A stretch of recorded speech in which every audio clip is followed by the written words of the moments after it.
자, 그러면 인공지능의 수학과 과학 세 번째 수업 시작하도록 하겠습니다. 오늘은 우리가 첫 번째 시간에서 개략적으로 살펴봤던 머신러닝이라는 것을 개발할 수 있는 환경에는 어떤 것이 있고, 그 환경에서 개발이 어떤 형태로 이루어지는지 대략적으로 알아보도록 하겠습니다.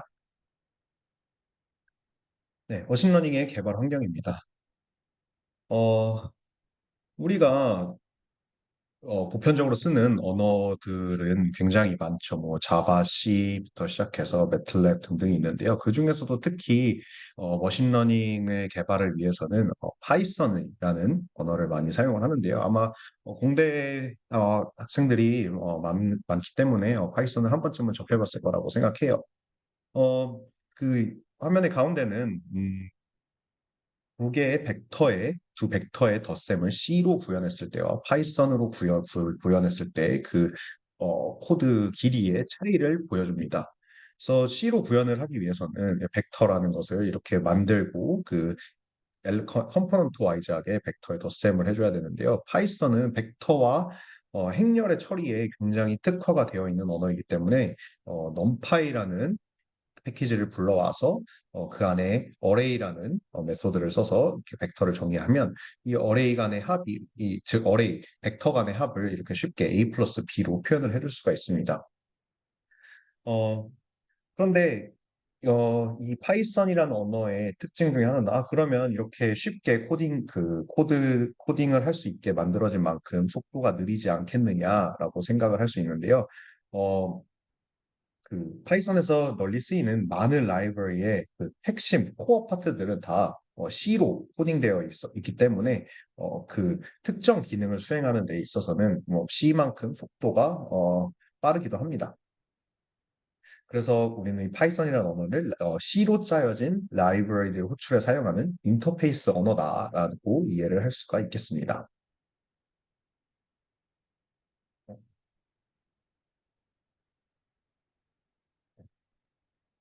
네.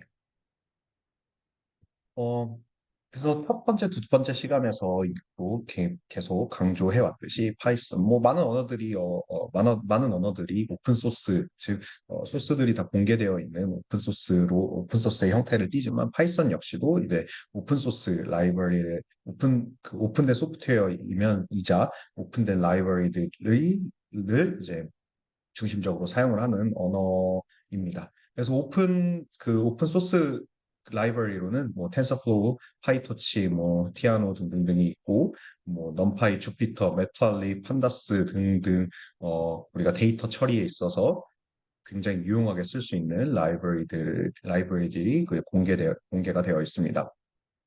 뿐만 아니라 요새는 심지어 파이썬을 우리가 로컬 컴퓨터에 깔지 않고 클라우드에서도 돌릴 수 있는 구글 콜랩이라는 환경도 제공이 됩니다. 물론 C++나 C 같은 경우에도 많은 오픈 소스 라이브러리들이 공개되어 있는데요. 대표적으로 카페 같은 게 있죠. 이 카페라는 그 라이브러리도 파이썬과 매틀랩 인터페이스가 굉장히 잘 구현이 되어 있습니다. 그 밖에도 자바도 뭐 오라클 트리비오 컨브넷 JS 솔직히 저는 안 써봤고요. 뭐 등등 여러 가지 오픈 소스 라이브러리들이 존재한다.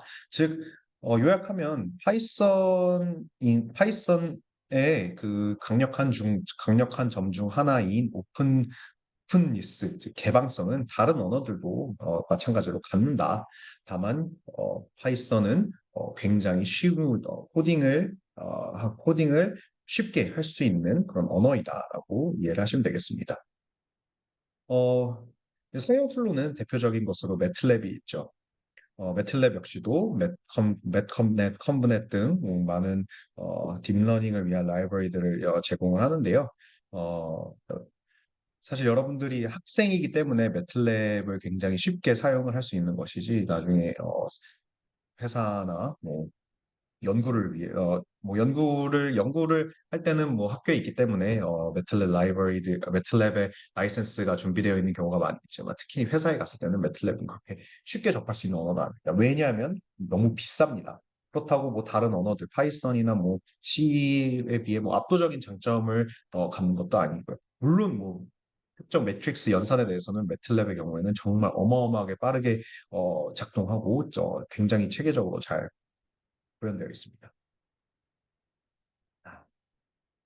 머신러닝의 환경 세팅에는 크게 두 가지, 클라우드 방식과 스탠드얼론 방식이 있는데요. 클라우드 방식은 여러분들 뭐 아이클라우드나 구글 드라이브처럼 어, 로컬 하드웨어를 써서 프로그램을 돌리는 것이 아니라 그 프로그램이 클라우드에서 돌아가는 겁니다.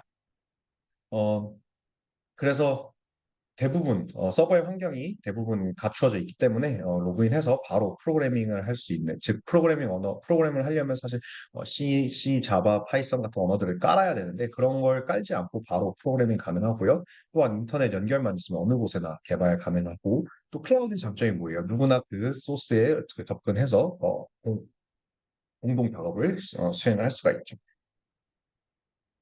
수업에서 보여드릴 건 콜앱인데 아마존의 세이지메이커, 마이크로소프트의 아저 등등 여러 가지 클라우드 환경들이 있습니다. 그런데 이런 클라우드 방식이 위에 것들만 보면 굉장히 큰 장점들만 있는 것처럼 보이는데 사실 우리가 굉장히 정교한 머신러닝 모델을 다루기 위해서는 내 프로젝트, 내가 지금 풀고자 하는 문제에 최적인 환경을 갖추는 것이 굉장히 중요한데 그런 최적인 환경을 갖출 수 없는 한계가 있습니다. 뭐 당연히 어, 어느 정도 속도까지는 또, 그 어느 정도 성능, 사실 어느 정도 성능, 굉장히 낮은 성능의 GPU는 우리가 공짜로 사용을 할 수가 있기는 하지만, 어, 우리가 큰 데이터나 큰 모델을 다룰 때는 큰 GPU나 큰, 어, 메모리가 필요한 경우가 어, 종종 있는데, 그런 경우에는 당연히 우리가 돈을 지불을 하고 사용을 해야 됩니다. 뭐, GPU 몇 시간 사용하고 뭐 얼마를 지불 그래서 장기적으로 실험을 할 거면 클라우드를 사용하는 것보다는 그 자체 GPU를 구매하는 것이 금전적으로 더 이득이긴 합니다. 스탠드얼론 방식은 내 컴퓨터에 내가 원하는 내 입맛대로 환경을 구축을 해서 그 프로그래밍을 하고 그 문제를 푸는 건데요. 당연히 스스로 소프트웨어를 설치하고 환경을 스스로 구축을 해야 하기 때문에 공수가 들죠. 당연히 처음 이런 스탠더론 방식에 익숙하지 않으면 어느 정도 시행착오를 거치기도 합니다. 어, 지난 시간에도 얘기했듯이 오픈 소스 라이브러리들은 유저 프렌들리하지 않기 때문에, 즉 설명서를 보고 하나하나 쫓아가면서 커스터마이즈를 해 나가야 하기 때문에 뭐 충돌도 많이 나고 해서 그것들을 좁혀나가는데 굉장히 시간이 많이 걸립니다. 하지만 이것도 어느 정도 익숙해지면 그런 에러들을 수정하는 그 속도도 굉장히 빨라지고 결국에는 정말 내 입맛에 맞는 그런 환경을 구축을 할 수가 있죠. 그래서 그림으로 그 다이어그램으로 표현하면 이 아래와 같습니다. 내 컴퓨터가 있으면 이제 컴퓨터에 있는 하드나 CPU, 메모리를 사용하는 것이 아니라 그 서버에 있는 구글이 관리하고 있겠죠. 그 구글이 관리하는 뭐 서버에서 내 파이썬 라이브러리나 이제 내 파일들을 올려서 거기서 이제 저 프로그램을 실행을 하는 겁니다. 반면에 내 컴퓨터에는 내 리소스만을 사용하는 거죠. 그래서 후자를 스탠드얼론 방식, 전자를 클라우드 방식입니다. 콜앱을 사용하는 거는 그렇게 어렵진 않아요. 그래서 간략하게 보여주면 이렇게 콜앱.구글에 가서 우리 뉴 노트북이라는 것을 클릭을 하면 이런 식으로 파이썬의 개발 환경 중에 하나인 주피터 같은 환경이 이렇게 뜹니다.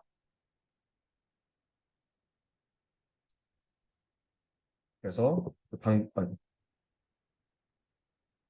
방금의 그 환경에서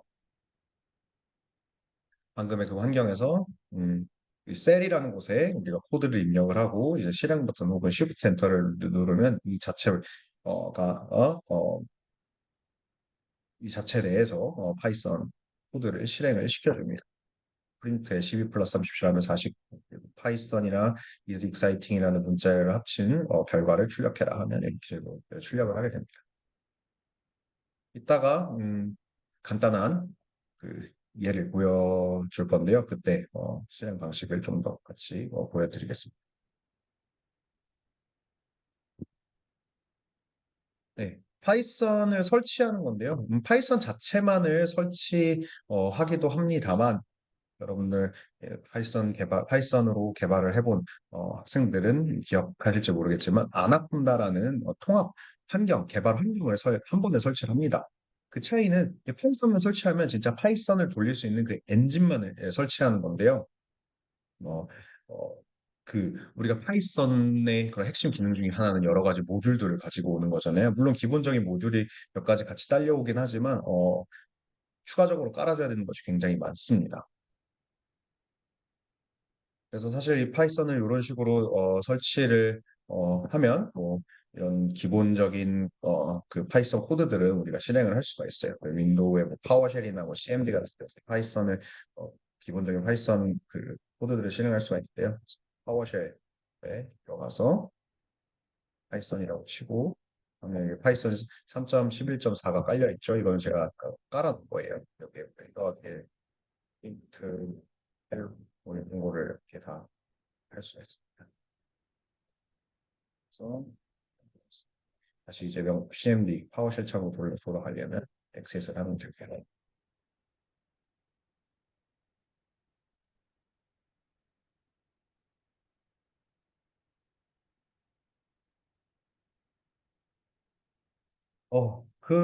꼭 그러면 아니 뭐 간단하게 코드 짜서 실행시킬 건데 이런 스탠드얼론 환경 세팅이 뭐가 문제냐? 그냥 이대로 하면 되지 않을까 생각을 할 수가 있는데요.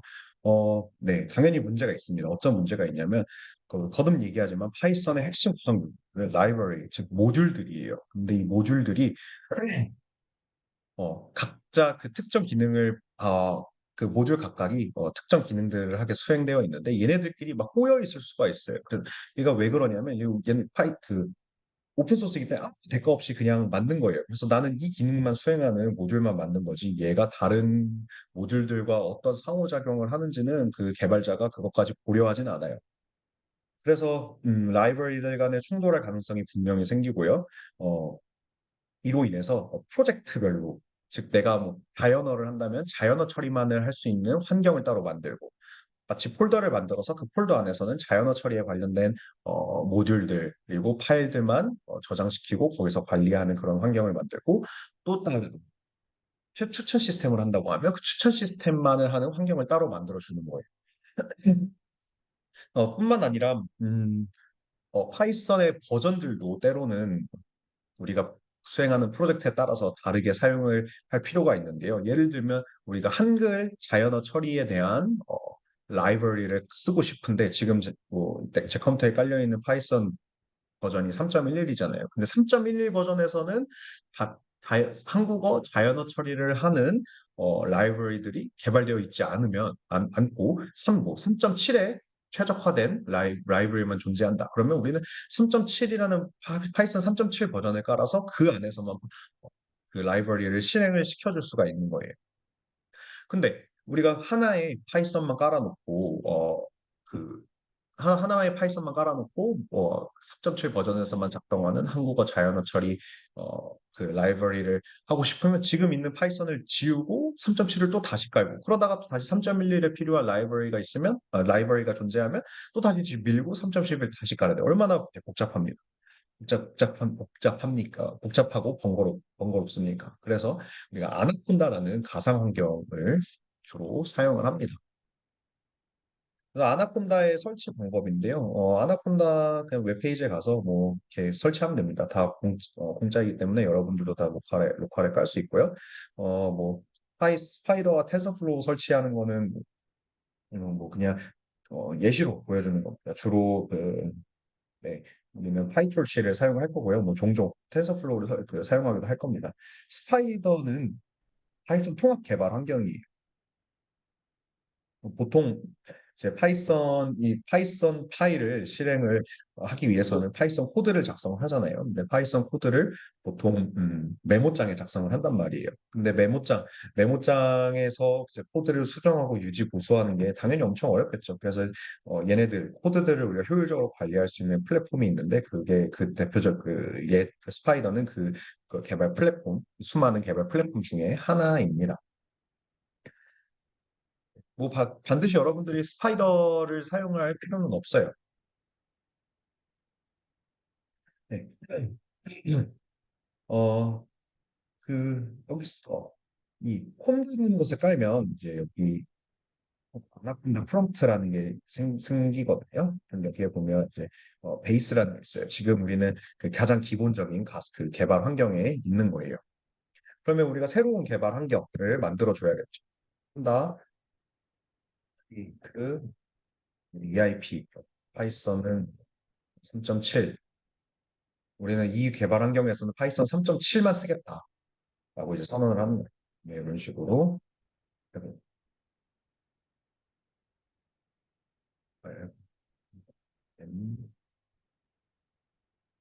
네, 이런 식으로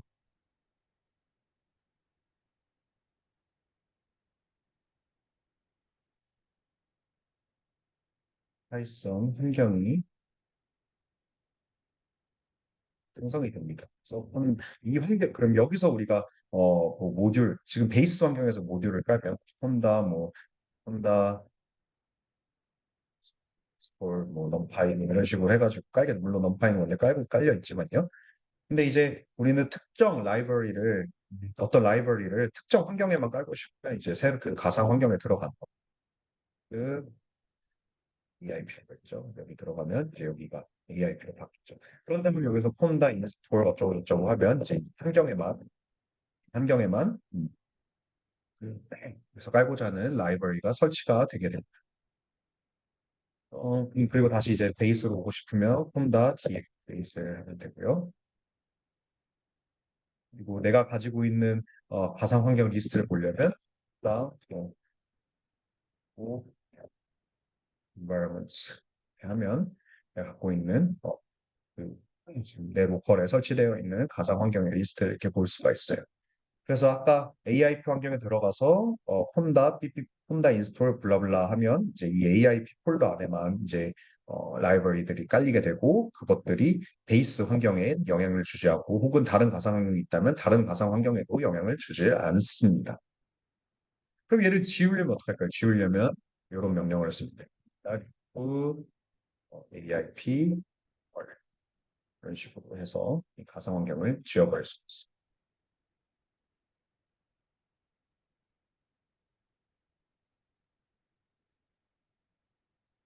잘 지워졌죠?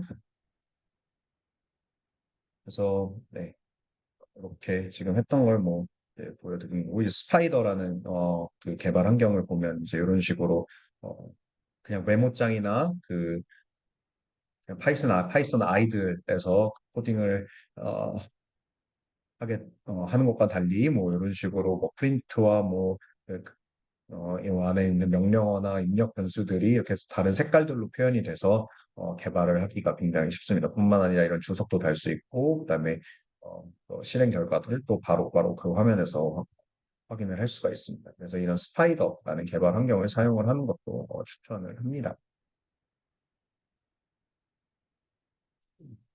파이썬에서의 코딩 절차에 대해서 간략하게 이야기를 해보겠습니다. 파이썬은 기본적으로 객체 지향 프로그래밍 형태를 띈다라고 할 수가 있고요. 어, 먼저 모듈에서 클래스라는 것들을 불러옵니다. 그리고 클래스는 객체 혹은 인스턴스 변수라는 것을 만드는데요. 그래서 객체는 이제 여러 가지 함수들을 담고 있는 틀이라고 생각을 하면 되겠습니다. 그래서 그 객체에서 함수를 호출해서 원하는 그 태스크, 원하는 미션을 수행을 하는 그런 형태로 작동을 하게 됩니다. 그래서 그 예를 통해서 살펴보겠습니다. 모듈, 클래스, 객체들이 사실 그렇게 이해하기 쉬운 그런 표현들은 아닌데요. 요런 여기 그 예제를 보면 좀 더 와닿을 겁니다. 어, 여기 이제 스파이더에서 코딩을 한 그런 코드인데요. 네, 여기에 이제 이 가상 환경에 GTTS 플레이 사운드라는 모듈을 깝니다. 그러면 여기서 그 모듈 이 from GTTS import GTTS라는 건 뭐냐면 GTTS라는 그 모듈, 얘네들은 여러 가지 기능들을 하는 객체를 그 기능들을 하는 이 객체를 담고 있는 녀석들인데 거기서 이제 특히 그중에 GTTS라는 것을 이제 가지고 오게 됩니다. 그리고 플레이 사운드라는 라이브러리 혹은 모듈을 가지고 옵니다. 그런 다음에 여기는 TTS 코리안이라는 거는 우리가 새로운 변수고요. 그러면 이제 우리 GTTS라는 것을 우리가 가지고 왔잖아요. GTTS는 여러 가지 인자를 받아서 어떤 기능을 하는 뭐 함수 혹은 변수라고 볼 수가 있습니다. 그래서 여기 유스코라는 데이터를 가지고 있고 한국어라는 언어로 세팅을 해서 이제 GTTS라는 함수 혹은 함수를 우리가 실행을 하게 됩니다. 이런 식으로 뭐 잉글리시, 프렌치 뭐 다 비슷한 방식으로 우리가 그 변수를 만들어서 저장을 할 수가 있고요. 그다음 뭐 세이브라는 메소드를 불러와서 뭐 이런 식으로 음성을 저장을 할 수도 있습니다. 그래서 이 세이브는 어, 그, TTS 코리안이 이제 GTTS 클래스에서 얘네들을 저장을 한 거잖아요. 그래서 이 클래스에서 이런 세이브라는 메소드를 가지고 와서 이렇게 저장을 하는 그 태스크를 수행을 하게 됩니다. 그래서 정리하면 GTTS라는 큰 모듈이 있고요. 그 안에서 라지 TTS라는 클래스를 불러오는 겁니다. 클래스는 우리가 쉽게 얘기해서 변수 혹은 비유하자면 붕어빵 틀 같은 겁니다. 붕어빵 틀에 우리는 이제 반죽이나 뭐 이런 것들을 넣어줘야겠죠. 그래서 그 반죽이나 이제 속재료 팥을 넣는 게 이제 이 과정에 해당된다.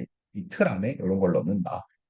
그런 다음에 붕어빵 틀에서 붕어 붕어를 내어준다라고 하는 게 되게 표현이 이상한데 그 붕어빵 틀에 사용할 수 있는 메소드가 있는데 세이브라는 메소드를 통해서 이 붕어빵 틀이 만들어낸 붕어를 어딘가에 저장을 하게 됩니다. 그래서 이거를 네, 어, 어, 네. 이런 일련의 과정들을 통해서 파이썬에서의 모듈을 인풋하고 사용을 할 수가 있습니다.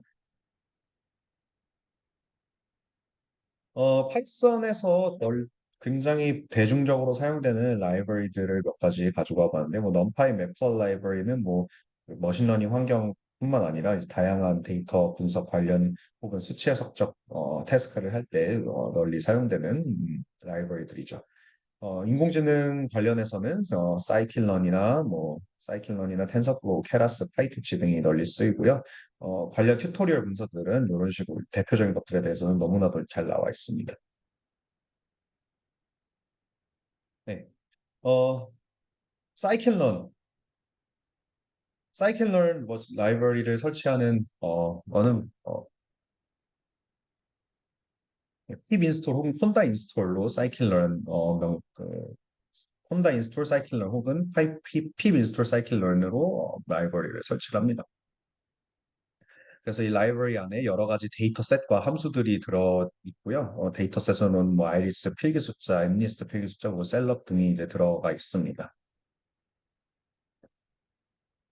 머신러닝을 하는 과정에 대해서 알아보죠. 이제 먼저 사람이 머신러닝 혹은 사람이 학습을 하는 과정은 먼저 주변 환경을 이제 인식을 하고 뭐그 환경이라 하면 뭐 말하는 소리, 타인의 소리, 얼굴, 감정 등을 인식을 한다는 것을 뜻하고 인공지능은 뭐 카메라나 혹은 카메라나 마이크 혹은 뭐 그 인간이 입력한 데이터 등을 통해서 주변을 인식을 하게 되죠. 일반 머신러닝 과정을 대략적으로 설명을 하면 먼저 데이터를 수집을 하고 그 데이터가 가지고 있는 특징들을 추출합니다. 우리가 강아지와 고양이를 분류하는 이미지를 데이터를 강아지와 고양이를 분류하는 분류기를 만드는 태스크를 수행하기 위해서는 강아지, 고양이 데이터를 모으고 특징들을 추출한다. 어떤 사진에서는 고양이 사진이 조그만하고 어떤 사진에서는 고양이 사진이 엄청 크면 사실 좋은 데이터가 아니잖아요. 그래서 그 데이터의 사실 특징을 추출한다는 말과는 조금 다르지만 어쨌든 데이터를 정제를 합니다. 특징 추출 혹은 데이터 정제라고 할 수가 있겠고요. 뭐 특징 추출이 굉장히 사실 중요한 스텝인데요. 야구 선수의 기록을 가지고 야구 선수의 연봉을 예측하는 모델을 만든다라고 했을 때 야구 선수의 특징을 우리가 추출을 해야 될 거 아니에요. 그 기록의 특징. 그러면 뭐 타율, 홈런 등등 여러 가지 그런 기록들이 그 데이터의 피처들이 있을 텐데요. 뭐 그 성과는 그다지 상관이 없는 데이터 피처들은 우리가 그 데이터들은 그 피처에 넣을 필요가 없겠죠. 그래서 정말 뒤에서 다시 한번 얘기할 거지만 이 데이터 우리가 수행하고 있는 어, 태스크를 태스크를 잘 감안을 해서 거기에 맞는 그 특징들을 뽑아내는 것이 굉장히 중요합니다. 그리고 나서 모델링을 하죠. 모델링을 한다는 거는 뭐 뉴럴넷을 쓰든 다 전통적인 머신러닝 방법론을 쓰든 그 모델을 훈련을 시키는 과정을 뜻합니다. 그리고 나서 마지막으로 그 새로 만들어진 모델이 그 모델이 보지 못한 데이터를 입력을 했을 때 어떤 값을 내어주는지 예측에 활용을 합니다. 그래서 데이터는 사실 머신러닝에서 모델보다 어떻게 보면 모델보다 더 중요한 역할을 하는 요소라고 할 수가 있습니다. 데이터가 없으면 머신러닝이라는 것이 아예 작동을 할 수가 없겠죠. 우리가 고양이와 강아지를 분류하는 분류기를 만들 건데 고양이와 강아지 사진이 없으면 머신러닝을 어떻게 적용할 거예요? 그리고 뿐만 아니라 데이터베이스의 품질이 굉장히 중요합니다. 아까 잠깐 얘기했는데 고양이 사진, 강아지 사진을 모을 건데 고양이 사진은 해상도가 엄청 낮고 조그만하고 강아지 사진은 해상도가 엄청 높고 엄청 높고 이미지까지 해상도가 엄청 높고 뭐 고양이 그 사진에 강아지 얼굴만 꽉 차 있는 그림으로 한번 얘기해 볼게요. 네, 네. 뭐 고양이 사진은 뭐 이렇게 생겼고 강아지 사진은 이렇게 생겼으면 이거는 사실 머신러닝 그 분류기를 학습시키는 데이터로는 절대 좋은 퀄리티의 데이터라고 얘기를 할 수가 없습니다. 딱 균일하게 고양이 사진과 강아지 사진이 딱 균일하게 이런 식으로 나와져 있는 그런 이미지를 사용을 하는 것이 머신러닝의 분류기의 성능을 향상시키는 첫 번째 스텝이라고 볼 수가 있습니다. 실제로 이제 기계학습에 많이 익숙하지 않은 분들은 뭐 이런 데이터들을 막 넣어서 모델 학습을 시켰는데 막 잘 안 된다. 머신러닝 다 거짓말이다. 딥러닝 다 거짓말이다. 막 이런 얘기를 하는 경우도 왕왕 있는데, 이 데이터의 그 품질의 중요성에 대해 간과를 하고 있기 때문에 그런 사태가 발생하는 거라고 할 수가 있겠습니다. 네. 그래서 뭐 또 다른 정면 얼굴만 가진 데이터베이스를 학습하고 나면 기운 얼굴은 또 매우 낮은 성능. 우리 학습을 뭐 정면 얼굴을 가지고만 했는데 강아지 고양이만 가지고 했는데 뜬금없이 뭐 소를 넣었더니 뭐 잘 안 나온 뭐 소라고 알려주지 않는다라고 얘기하는 거는 어불성설이라는 거죠. 우리가 애초에 트레이닝에 사용한 데이터가 강아지와 고양이인데 소 사진을 보여주면 어떡합니까? 그래서 데이터를 잘 수집을 하고 우리가 목적에 맞는 데이터인지도 더 항상 점검을 할 필요가 있습니다.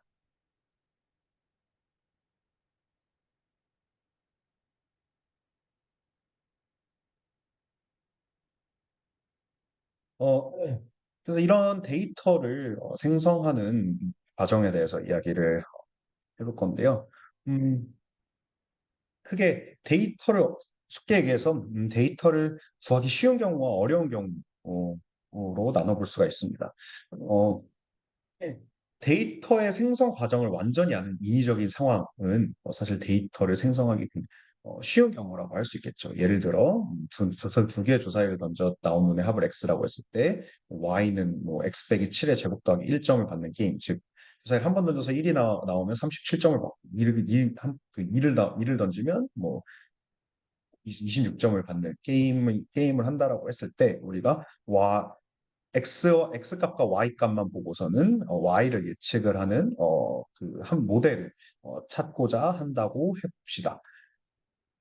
근데 이 경우는 사실 우리가 데이터의 생성 과정을 완전히 알고 있는 상황이기 때문에 데이터를 그냥 우리가 원하는 만큼 얻을 수가 있어요. 이 룰을 알고 있기 때문에 데이터를 주사위를 주사위를 계속 던져요. 그래서 잘못 얘기했죠. 두 개 주사위 던져 논의 합을 X라고 했는데 이제 하나만 가지고 얘기를 했죠. 그냥 두 개 던져서 합한 걸 X라고 해요. 그럼 우리가 주사위 두 개를 계속 던져서 시뮬레이션을 한 다음에 그 Y 값을 계속해서 만들어낼 수가 있어요. 그래서 뿐만 아니라 그리고 뿐만 아니라 뭐 X를 알면 그냥 두 눈을 던져서 주사위 두 개를 던져서 두 눈이 뭐 1, 4가 나오면 심지어는 그냥 Y 값을 그냥 알 수도 있어요. 그래서 이 경우는 YX 데이터를 가지고 X를 다음 X와 XY 데이터 페어를 가지고 어, Y를 예측하는 함수 Y를 예측하는 X에 대한 함수 F를 굳이 우리가 찾을 필요도 없어요. 왜냐하면 이미 룰을 알고 있으니까. 그렇죠?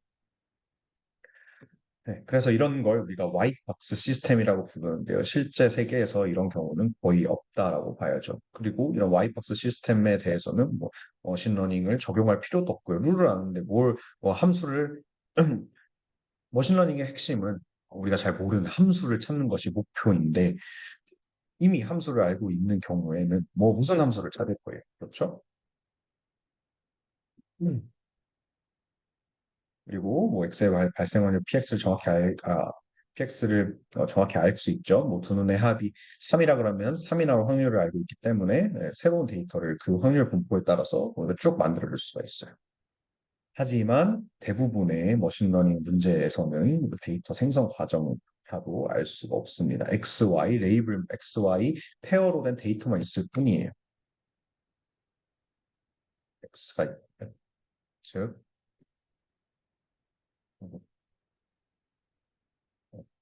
X, Y 데이터 페어만이 존재할 뿐입니다. Y. 그래서 이 경우와 다르게 어떤 X를 넣었을 때 어떤 과정을 통해서 Y가 나오는지 전혀 몰라요. 심지어는 여기에 막 노이즈나 룰도 모르고 뭐 룰이 어딘가 있지만 우리는 모르고요. 그다음에 뭐 노이즈 등이 있어가지고 우리가 생각하는 뭐 그런 그 양상과는 전혀 다른 형태로 X 값에 따라서 Y가 결정이 될 수도 있습니다. 그래서 이런 걸 블랙박스 시스템이라고 부릅니다.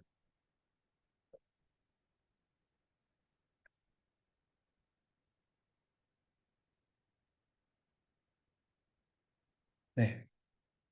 그래서 이 데이터를 수집하는 것부터가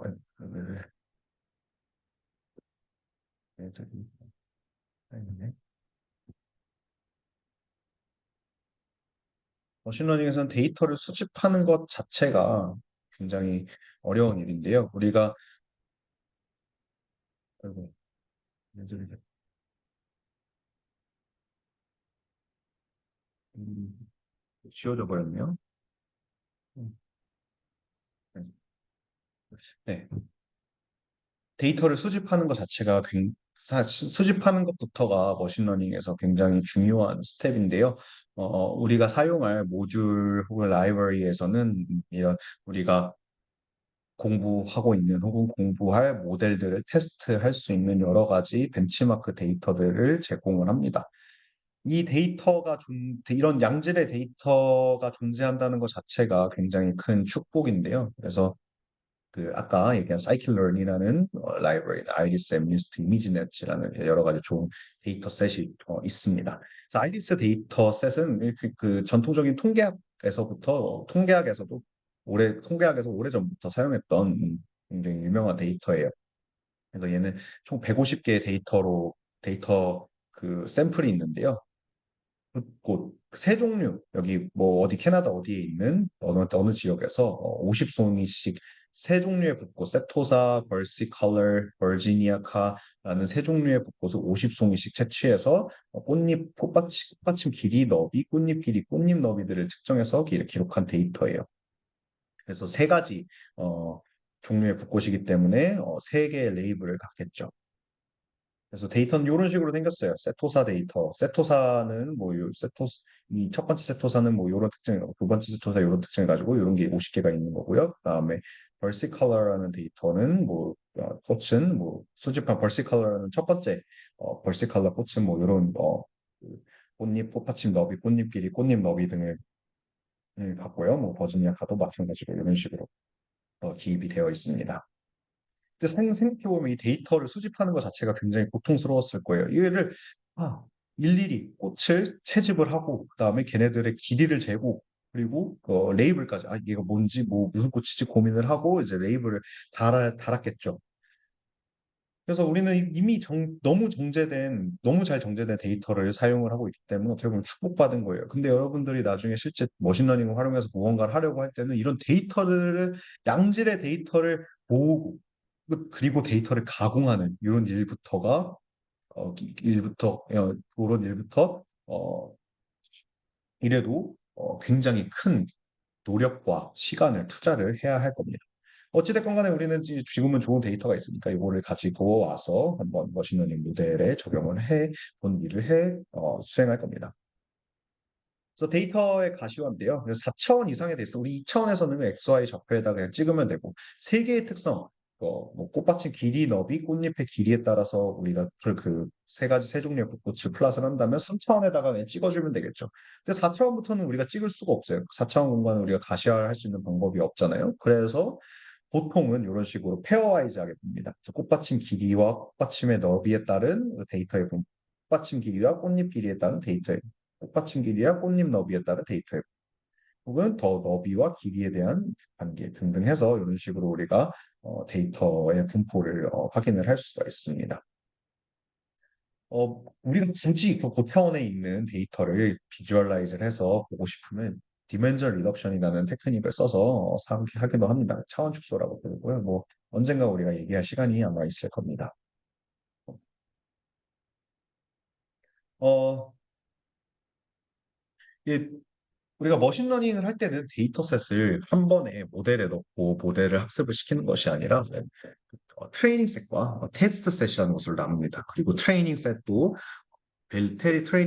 테스트 이제 트레이닝 셋 자체도 또 트레이닝 셋과 밸리데이션 셋으로 나눠서 트레이닝 셋의 일부는 진짜 트레이닝 하는 데만 쓰고 그다음에 나머지는 이 트레이닝이 잘 됐는지 확인하는 혹은 여러 가지 이제 모델들 중에서 좋은 걸 고를 뭐 여러 가지 모델들 중에서 좋은 걸 고를 수 있는 그런 바탕이 되는 밸리데이션 셋으로 사용을 하게 됩니다. 그리고 학습이 완료가 되면 그 모델이 정말 잘 학습이 됐는지, 즉, 모델에 사용하지 않았던 데이터들을 가지고 모델의 성능을 평가를 합니다. 우리가 그걸 테스트 셋이라고 부릅니다.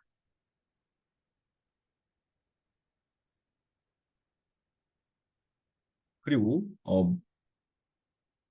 우리가 머신러닝 혹은 딥러닝을 얘기할 때 하이퍼 파라미터라는 그 표현을 많이 사용을 하는데요. 우리가 모델의 동작을 제어하는 데 쓰는 변수를 하이퍼 파라미터라고 합니다. 모델이라는 것은 사실 또 다른 그, 그, 또 다른 그 형태의 함수 혹은 뭐 오퍼레이터 뭐 아무튼 여러 가지 형태를 갖는 구조로 이루어져 있는데요. 걔네들의 특성을 제어하는 데 사용하는 변수입니다. 그래서 보통 얘는 모델이 있으면 이니셜 하이퍼 파라미터가 따라옵니다. 하지만 태스크에 따라서 이 하이퍼 파라미터, 즉 모델의 기본 특징을 우리가 규제를 할 필요가 있는데요. 어, 그런 것들 역시 머신러닝의 중요한 스텝 중에 하나라고 볼 수가 있습니다. 그 다음에 모델을 트레이닝하기에 앞서 데이터로부터 특징들을 추출을 해야 되는데요. 우리가 수행하는 태스크에 맞는 특징들을 추출을 해야 합니다. 우리가 텀블러를 하기 위해서는 두 개의 텀블러를 구분하기 위해서는 우리가 손잡이가 있고 없고의 유무가 중요하잖아요. 뿐만 아니라 뭐 글씨 방향의 몸통 색깔 등이 중요한데 얘네들이 이 왼쪽 텀블러과 오른쪽 텀블러를 정말 규정하는 특징이라고 할 수가 있겠죠. 그래서 이런 특징 값의 종류로는 실수, 정수, 이진값 등의 거리 개념이 없는 수치형 특징과 그다음에 뭐 순서가 있고 혹은 그 순서형 혹은 이름형 등의 범주형 특징이 있을 수 있습니다. 딥러닝의 좋은 점은 우리가 테이블 데이터를 다룰 때는 테이블에 여러 가지 그 아이템들이 있을 텐데요. 뭐 어, 그, 아까 그 꽃 데이터에 갈 경우에는 꽃잎 꽃받침의 너비, 뭐 넓이 등등해서 네 개의 특징 데이터들이 있었잖아요. 뭐 그게 뭐 수십 개, 수백 개, 수천 개가 있을 수가 있어요. 그래서 그 중에서 정말 꽃을 구분하는 어, 그림으로 얘기할게요.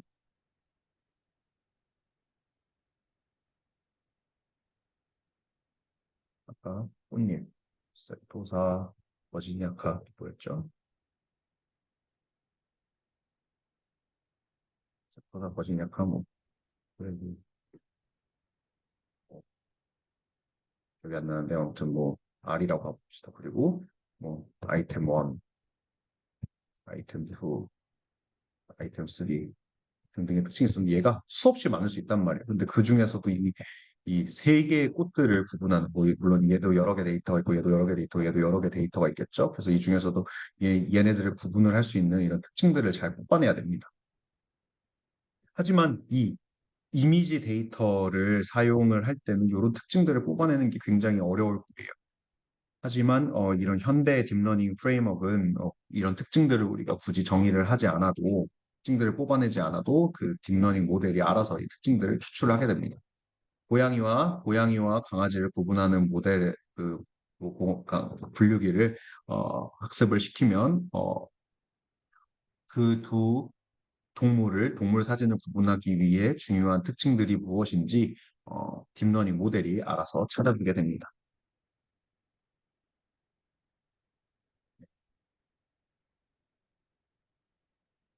그래서 이 샘플이라는 것은 여러 가지 그 아이템 값들을 갖잖아요. 아까 여기 세토사의 경우에는 width, length, width, separ width, petal width, petal width, separ width, petal length, petal width라는 세 가지, sepal length까지 총 네 개의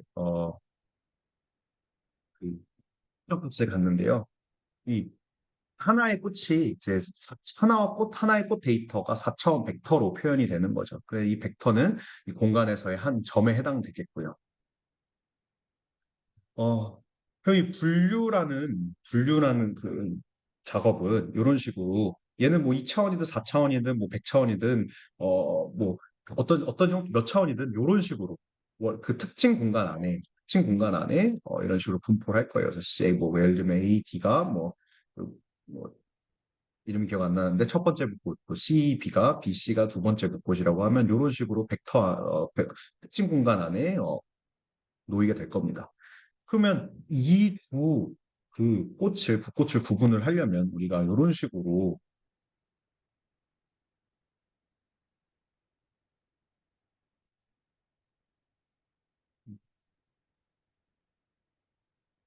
이,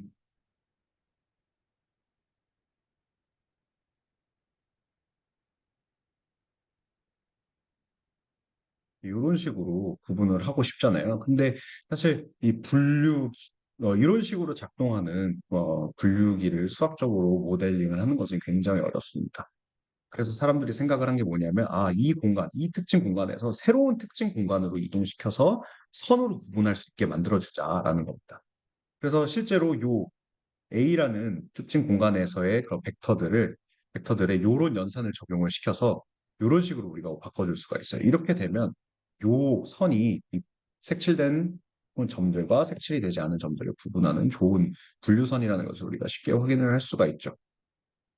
그래서 얘네들을 우리가 2차원에서 얘기했지만 2차원에서는 선이 되겠고 3차원에서는 평면이 되겠죠. 근데 여기서 중요한 거는 원래 특징 공간, A라는 특징 공간에서 새로운 특징 공간으로 이동시킴으로써 선형으로 분리가 가능한 데이터로 만들어줬다는 겁니다. 당연히 이 과정을 어떻게 할 수 있느냐가 중요한 문제겠죠. 네. 그래서 그 과정을 알아보기에 앞서 꼭 그 선형으로 뭐 분류를 할 필요는 없어요. 비선형식으로 그 첫 번째 그림처럼 비선형의 함수로 분류기를 만들어낼 수도 있어요. 근데 비선형 분류기를 만들 때 항상 문제가 되는 것은 과잉 적합 문제인데요. 두 번째 그림에서 보면 얘가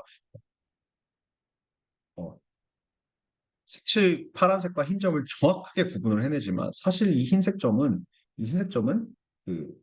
파란색보다는 흰색보다는 파란색에 더 가까운 점이잖아요. 단지 우리가 레이블이 잘못되었다. 즉 원래 파란색인데 실수로 흰색으로 되었을 확률이 더 높은 점이란 말이에요. 그런데 비선형 분류기를 씀으로써 이런 식으로 정확하게 분류를 해버림으로써 예측 능력이 떨어지게 됩니다. 그래서 이런 거를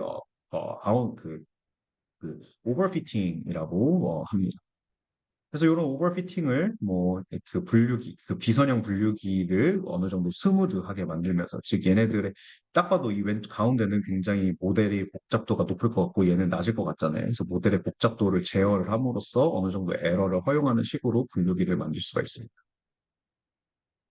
그래서 과잉 접합은 아웃라이어를 맞추려고 과다하게 모델을 복잡하게 만든 그런 모델이고요.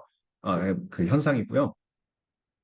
이 훈련 집합 얘네들에 대해서는 즉 우리가 가지고 있는 파란색 점, 흰색 점에 대해서는 정확하게 분류해내지만 새로운 빨간색 점에 대해서는 즉 테스트 셋 모델이 보지 못한 모델을 만들 때 사용하지 않았던 데이터를 사용을 했을 때는 형편없는 성능, 즉 낮은 일반화 성능을 얻게 됩니다. 어, 이 그래서 요런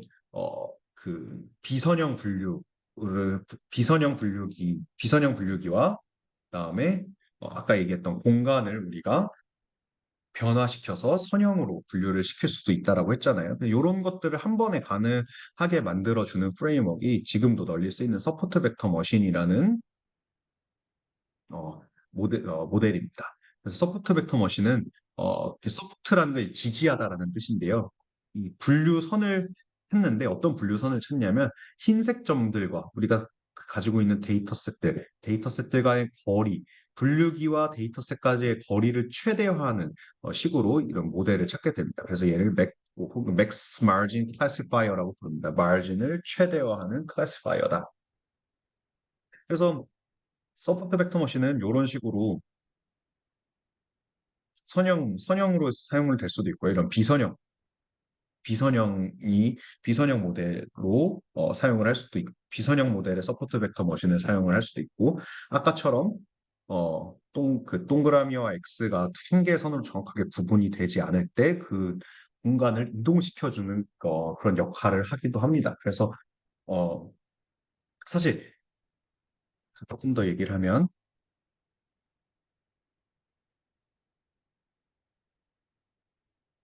이런 식으로 된 이런 식으로 이런 형태를 띠는 데이터를 이렇게 만들어주는 것도 서포트 벡터 머신이 합니다. 그래서 여기서 이런 공간을 바꿀 때 우리가 공간을 바꾸는 함수가 있어야 되잖아요. 그래서 걔네들을 우리가 커널이라고 부릅니다. 그래서 우리가 커널에 대해서 자세하게 다루진 않을 텐데요. 그래서 공간을 이렇게 바꿔주고 이런 서프트 벡터 머신은 공간을 바꾸고 바뀐 공간에서의 그 분류선을 찾는구나라고 이해를 할 수 있고요. 심지어는 이 선형 분류선뿐만 아니라 뭐 이런 식으로 된 데이터에 대해서 비선형 분류선도 찾아주는구나. 그리고 이 데이터까지의 거리, 즉 마진을 최대화하는 식으로 모델이 학습이 되는구나 정도까지만 이해를 하면 되겠습니다.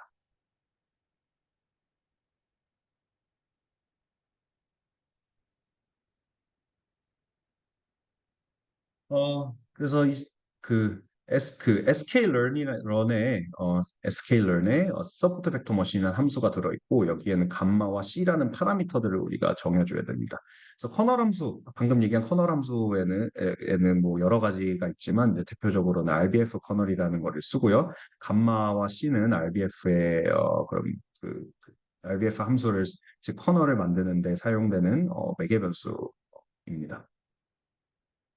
그래서 어떤 역할을 하냐면 C를 크게 하면 잘못 분류한 훈련 집합의 샘플은 적은데 여백은 작아지고 즉 훈련 집합에 대한 그 정확 비율은 굉장히 높죠. 일반화 능력이 떨어집니다. 즉 그 클래시파이어가 굉장히 꾸불꾸불하게 생겼어요. C가 크면 클수록 클래시파이어의 복잡도를 높이는 그 양상을 보이고요. C를 작게 하면 작게 할수록 여백은 큰데 잘못 분류한 샘플이 많아지는, 즉 훈련 집합에 대한 정확 분류도 낮지만 일반화 능력은 높아지는 그런 특성을 가져요. 이거 관련해서 내가 숙제를 낼 거예요.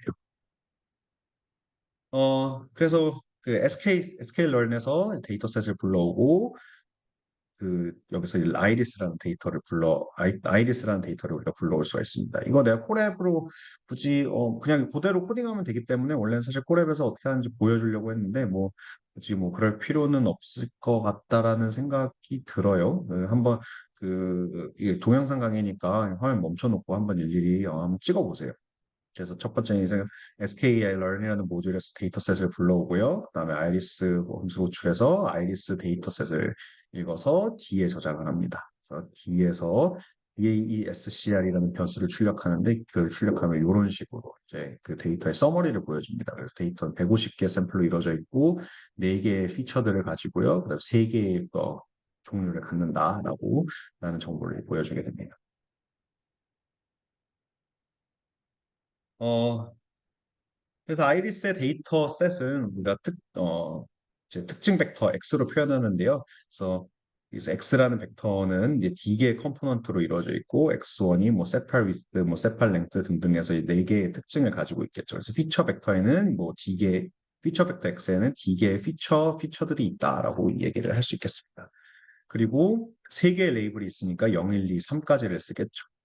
그런데 우리가 모델에 쓸 때는 우리가 클래시파이어라는 것은 X를 넣었을 때 Y를 맞춘 함수를 찾는 거잖아요. 근데 Y로 0, 1, 2 뭐 이런 걸 쓰는 게 아니라 우리가 0, 1, 2를 굳이 0, 세 종류를 굳이 0, 1, 2로 표현할 필요는 없잖아요. 그래서 하나는 100, 하나는 010, 하나는 001로 이런 식으로 일정한 형태를 갖도록 우리가 표현을 해주는데요. 이게 실제로 트레이닝 할 때 훨씬 더 유리합니다. 그래서 이런 식으로 그 레이블이 달려 있고 이렇게 그 인코드를 하게 됩니다. 그래서 실제 그 서포트 벡터 머신을 사용을 해서 그 분류기를 만드는 과정은 아래와 같습니다.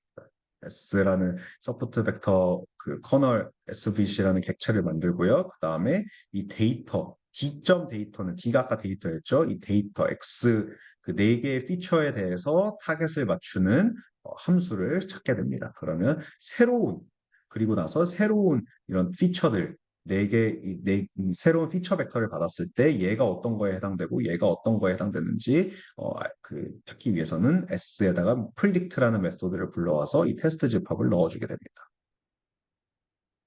그러면 이런 식으로 보여주는데요. 이 새로운 샘플은 2 또는 1이다라고 첫 번째는 두 번째 보시고 얘는 첫 번째 클래스에 속한다라고 결과를 내어주게 됩니다.